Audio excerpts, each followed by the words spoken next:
this is Tony, and this is part 1 in the classic fairy tale series, and the first one is The Little Mermaid. Once upon a time, there was a king with 6 beautiful daughters, but he was not a king of the human world.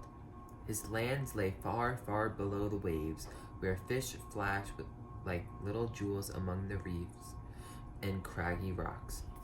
The king and the 6 princesses lived in a wonderful place made of glowing coral and gleaming shells. The girls' mother had died, but their grandmother took good care of them. Of all the princesses, the youngest was the most beautiful. Her long hair floated around her like a golden cloud, and her tail shimmered with blue, green, and silver. If there was one thing that the princesses loved above all, it was to hear their grandmother tell them stories of the land above the waves. There, she told them, human beings walked on strange things called legs, and extraordinary fish swam through the air, flapping their long fins. The more the old woman talked of this strange world, the more the youngest mermaid longed to see it. "When you are 15, her grandmother promised, you shall go." When the eldest princess was old enough, she swam to the surface, returning the next day to tell of the wonderful things she had seen. "There are glittering cities," she said, "with twinkling lights and the sound of humans laughing. And there are huge ships as large as palaces. They sail across the sea in the sunshine." Year after year, one after another, the mermaid princesses grew old enough to swim up to the world of humans. Each one of them came back with stories of strange and beautiful sights. At last, the time came for the youngest mermaid to see the world she had longed to visit. As she rose to the surface for the first time, the sun was just setting, tinging the sky with pink and gold. Nearby, a fine ship was drifting gently, for there was very little wind. As the little mermaid watched, a handsome prince came onto the deck and looked out across the sea. He did not know that he was being watched, or that the little mermaid could not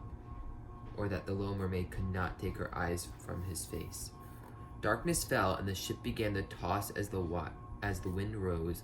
A dreadful storm wrenched across the sails and the rigging, and huge waves crashed onto the deck, tearing apart the planks. As the ship sank, the little mermaid caught sight of the prince struggling in the water. Before long, the prince closed his eyes, too tired to stay afloat any longer. But the little mermaid held up his head and guided him gently to shore. When morning came, the wind dropped and the sun rose. The little mermaid stayed near the shore so that she could watch over the sleeping prince. Before long, some girls from the nearby town came down the sea. The prince woke as they bent over him on the sand, smiling as they helped him away. Only the little mermaid felt sad. She feared that she would never see him again. After that, the little mermaid often rose to the surface, eager for a sight of the prince. She watched his beautiful palace from the nearby sea, and sometimes saw him walking among his corridors. Yet she grew sadder and sadder until she could not bear it anymore. She decided to go to see the water witch.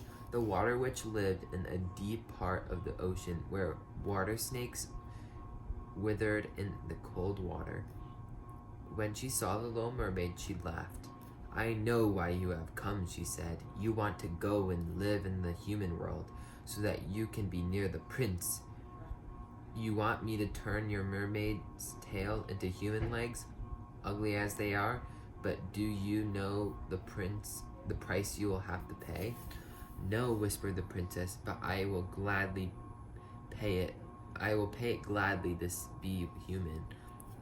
I shall need your voice with which you sing so sweetly," said the witch. "Then I can turn you into a human girl as lovely as any that walks on earth. But remember, if the prince does not love you with all his heart and take you for his wife, you will turn into sea foam and be lost forever.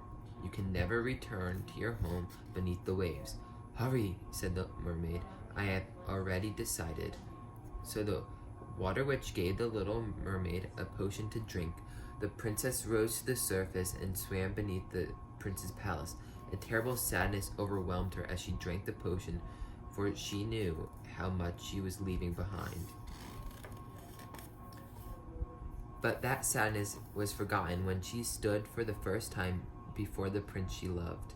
He at once wanted to meet the beautiful stranger, and although she could not speak to him, he soon found that he could not bear to be apart from her, but kept her always by his side. The little mermaid loved the young man more each day, but he never thought of marrying her. "You remind me of a girl who once saved me from drowning," he said. "She is the only one I could ever really love." The poor little mermaid could not tell him that he had already met her. Months passed, and the prince's mother and father urged him to find a bride. At last he agreed to meet a princess in a nearby country. Of course, the little mermaid went with him on the royal ship, although she felt as if her heart were breaking. When the prince stepped on shore and met the new princess for the first time, he was so dazzled by her beauty that he believed he was meeting the girl who had saved him from the sea. "It is you," he cried. "I have found the girl I shall love for the rest of my life." Preparations for the wedding were made at once. It was a magnificent affair with flowers and silks and jewels. Everyone cheered with joy to see the happy pair. Only the little mermaid was silent, and her tears fell unseen. That night, as the prince and his bride were guided to their cabin on the royal ship, the little mermaid stood on deck and gazed at the dark water. At dawn, she would be turned into foam, never to see or hear or love again. But as she stood there, the little mermaid's sisters rose to the surface of the water. Their flowing hair was cut short. "We gave it to the water witch," they said, "in return for this knife. If you kill the prince tonight, you will be free of the spell and you can return to live with us in your home under the sea." The little mermaid took the knife, but when she stood above the sleeping prince, she knew that she could never harm him. Weeping, she flung the knife away and plunged into the sea. But instead of turning into foam, the little mermaid found herself floating in the air. The ship sailing on far below. Around her were lovely creatures made of golden light. "We are the daughters of the air," they said. "By doing kind acts for others, we gain happiness for ourselves. You belong with us, little mermaid, where you can be happy at last." As the little mermaid rose into the sunshine, she looked down at the prince and his bride standing on the deck of the ship, and for the first time in a long, long while, she smiled. And that's the end of The Little Mermaid.